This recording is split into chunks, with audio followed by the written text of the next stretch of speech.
Your question. Mr. Dieter, bonjour. My name is Shani. I come from France, and here with some Muslim friends from poverty.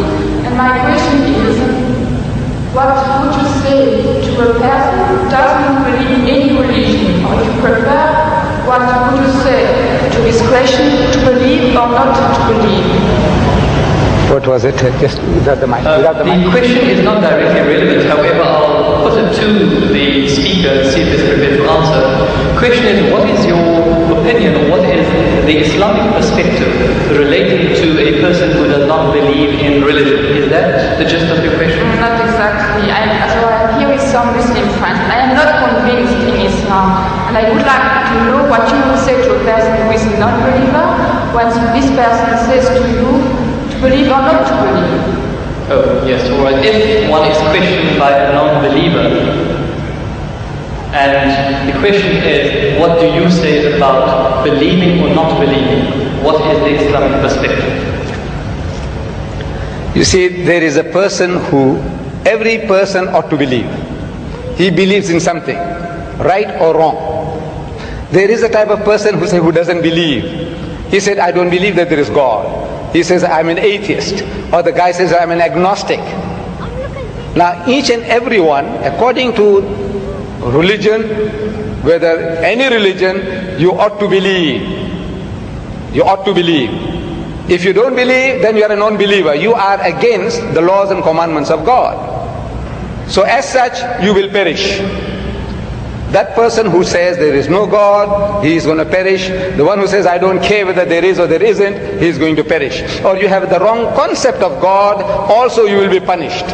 According to your understanding, your capacity, your opportunities.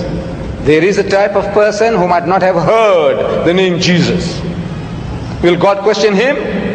It's unjust, it's unfair. The lunatic, the child, will God question him? Why didn't you believe in my son, Jesus? No. Why didn't you believe in Muhammad? No. You see, each person will be judged according to his understanding, according to his opportunity, his know-how, and the message having reached him or her. So as soon as the message is delivered to you, and you can see the truth, but for some worldly reasons, maybe to please the family, please my people, please this, please that, you said, no, I will not accept the truth.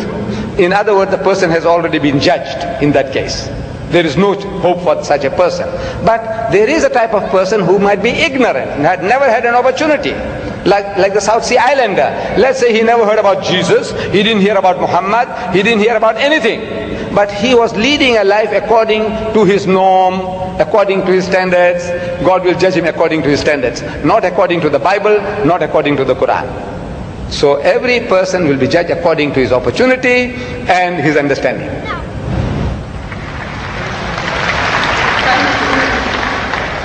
Ladies and gentlemen, we unfortunately have just about a minute left of question time. All good things have to come to an end, so we can only accommodate one further question.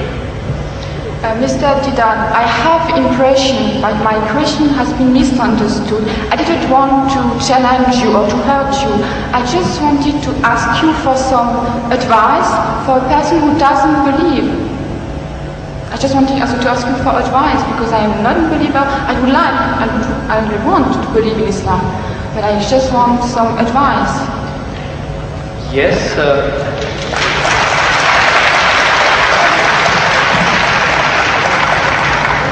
do you not feel that there was sufficient advice taken? Do you require further advice? Yeah, because I didn't have the impression that my question has been really understood. So you want to know what the bases are, or what the reasons are for a person to actually believe in one God? Reasons? Which advice would you give to a person who is a non-believer? See, number one, we have to realize that there is a necessity for belief. If you don't believe, you can't move an inch. You can't bat an eyelid. We believe. The very fact that you believe that if you come there, stand before the mic, and when you utter the words will reach me. If you didn't believe, you wouldn't have taken that step. If you didn't believe that you will be visiting this hall and listening to a lecture, you wouldn't have come. So belief is fundamental, is basic to any move that you make. Now, without belief, believe in what? That there is a creator. Number one, that somebody made this machine. Man, woman, he made it. And that this machine is not given without instructions. Every machine carries with it instructions. Never mind how simple that mechanism is, you get instructions. Your washing machine, your hair dryer, your motor car, anything, everything, you need a book of instructions. This most complicated mechanism, the human being, created and left without instructions, who says no, he has to be given instructions. And God Almighty, we believe that there is a creator, and this creator through his messengers, one of us, he has been conveying those messages to us, directions, instructions to us.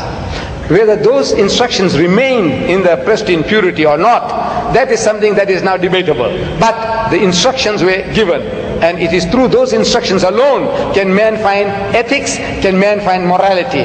Without these instructions, there is no ethics and there is no morality. Man, being an animal by nature, he will behave like animals. It's only because you believe that there is a creator, and this creator said that thou shalt not marry your mother, you will not marry your sister, you will not marry your daughter. We say we believe, we believe, we believe. You say no, I don't believe, then the person is nothing better than the animal. See, the dogs and pigs, the way they behave, he said, well, I behave just the same because I'm an animal also.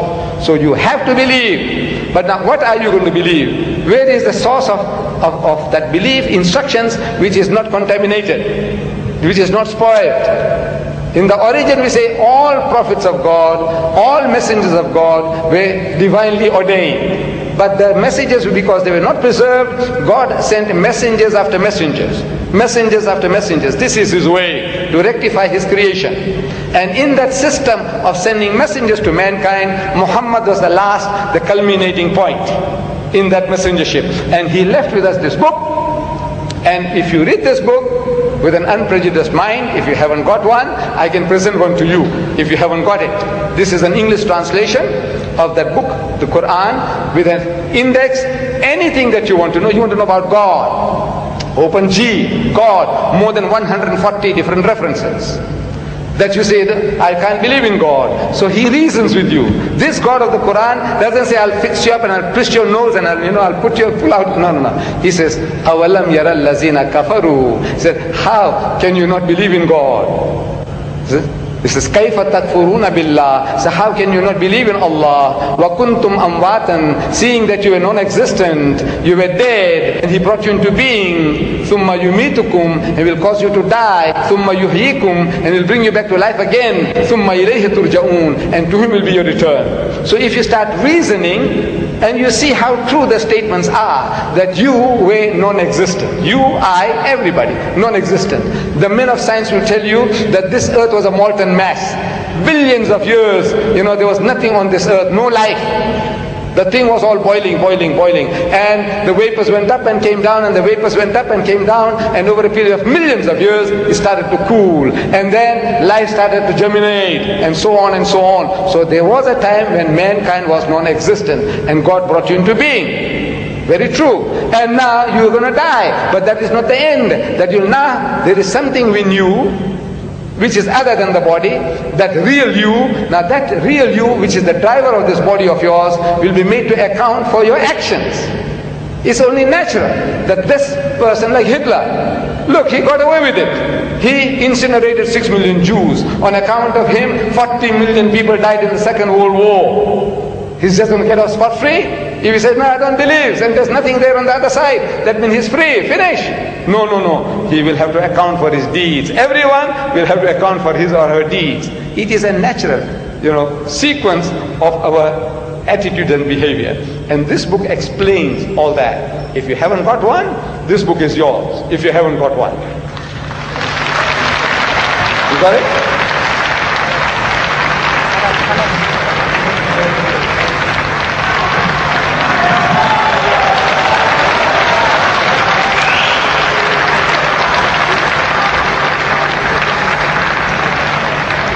Ladies and gentlemen, unfortunately, all good things have to come to an end. We're at the end of our time span, and we cannot accommodate any further questions.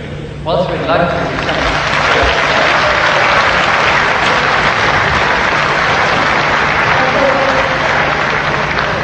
Ladies and